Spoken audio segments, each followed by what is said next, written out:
Bonjour, je vous présente une capsule didactique.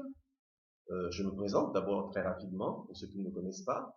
Je suis Kéroji Kaba, enseignant de mathématiques et formateur d'enseignants. Cette capsule vidéo porte sur les connaissances mathématiques pour l'enseignement, en abrégé CME.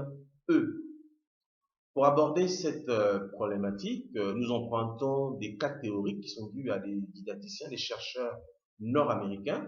Ces chercheurs distinguent les CME en deux sous-catégories. Il y a d'une part les connaissances mathématiques du contenu et d'autre part les connaissances didactiques. Commençons par les connaissances du contenu. Dans les connaissances du contenu, le modèle que je vous propose contient trois sous-catégories. La première sous-catégorie renvoie aux connaissances générales du contenu. Ces connaissances générales du contenu, c'est l'activité mathématique de l'enseignant. L'enseignant est capable de proposer des problèmes mathématiquement pertinents à ses élèves, ça veut dire qu'il comprend lui-même les mathématiques qu'il est censé enseigner. Il est capable de résoudre les problèmes mathématiques qu'il propose aux élèves. Il est capable, plus généralement, de faire preuve de culture mathématique.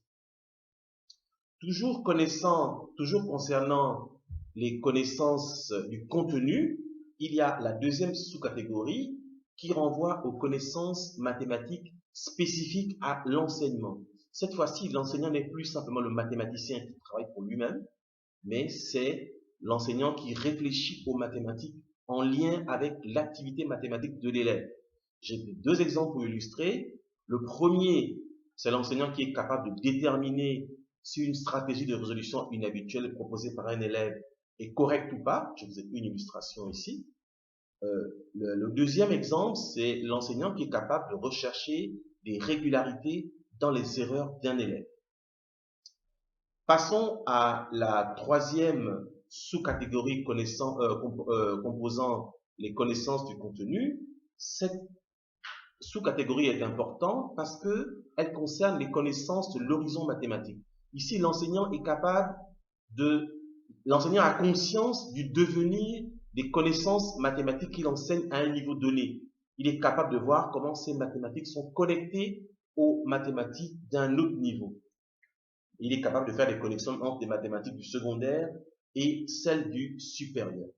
Passons maintenant à la deuxième catégorie de connaissances mathématiques pour l'enseignement qui concerne les connaissances didactiques. Ici également, trois sous-catégories. La première renvoie aux connaissances de l'enseignement du contenu. Ici, l'enseignant est capable de découper le programme en séquences. Il est capable de découper chaque séquence en séances. Il est capable de choisir des exemples pertinents pour illustrer les concepts qu'il enseigne. Il est capable de faire des choix pertinents de tâches, d'exercices, de problèmes à proposer aux élèves. Et ces tâches doivent permettre d'asseoir l'apprentissage d'un concept. La deuxième sous-catégorie des connaissances didactiques, ce sont les connaissances des élèves et de l'apprentissage du contenu. Ici, l'enseignant est capable d'anticiper les raisonnements des élèves et même le niveau de difficulté d'une tâche avant de la proposer aux élèves. Il est capable de reconnaître et d'interpréter les raisonnements qui émergent des productions d'élèves. Il est capable de faire interagir sa propre compréhension des mathématiques avec les connaissances et les raisonnements des élèves qui peuvent être très particuliers, comme on l'a vu dans les exemples que j'ai cités. La dernière sous-catégorie des connaissances didactiques, ce sont les connaissances des programmes et des moyens. Ici, l'enseignant connaît les programmes, il connaît les limites des programmes, il connaît les progressions. Au Gabon, nous avons les progressions nationales, donc l'enseignant connaît ces progressions. Il connaît le matériel didactique, il sait l'utiliser. L'enseignant sait se documenter, il sait où aller chercher de l'information dont il a besoin pour réaliser ses tâches, pour réaliser son travail d'enseignant. Voilà donc brièvement présenter cette modélisation, le modèle des CME, connaissances mathématiques pour l'enseignement.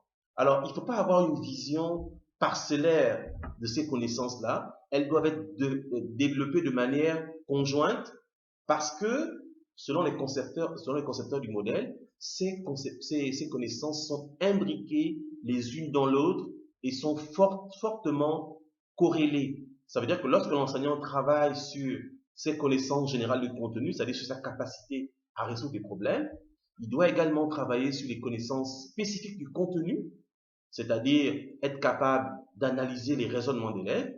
Il doit être capable de réfléchir sur les connaissances de l'enseignement du contenu, sur les connaissances de l'apprentissage du contenu, sur les connaissances des programmes et des moyens, et enfin avoir une idée claire de l'horizon mathématique. Ces connaissances mathématiques pour l'enseignement sont nécessaires, mais vous le savez aussi bien que moi, elles ne sont pas suffisantes pour l'enseigner. La compétence de l'enseignant des mathématiques ne se réduit pas aux mathématiques. Hein, ça fait appel à d'autres connaissances. Il y a les connaissances numériques, tout ce qui est en lien avec l'utilisation d'un ordinateur, d'un smartphone, d'une tablette. Il y a les connaissances pédagogiques, tout ce qui est en lien avec l'organisation de l'enseignement. Il y a la capacité à innover et à créer. Il y a la pensée critique. Il y a les connaissances des sciences de l'éducation qui sont importantes. Ça permet à l'enseignant de connaître l'environnement scolaire dans lequel il va évoluer. Il y a le développement personnel. J'ai pris l'exemple de l'auto-formation. L'enseignant, c'est l'éternel apprenant. Il y a la collaboration et l'éthique. L'enseignant sait collaborer, sait coopérer avec ses collègues. Et il y a les connaissances éthiques, que je cite en dernier, mais qui sont très très importantes parce qu'ils permettent à l'enseignant d'être équitable et juste envers tous ses élèves qu'il considère au même niveau. Voilà brièvement présenter cette modélisation. Je pourrais, pour ceux qui sont intéressés, ils peuvent me contacter inbox, je pourrais leur partager un article qui entre plus en détail. Je ne l'ai fait dans le cadre de cette petite capsule vidéo. Alors, je vous donne rendez-vous à la prochaine capsule vidéo. J'espère qu'elle n'attendra pas aussi longtemps que cette deuxième capsule vidéo. Merci de votre écoute.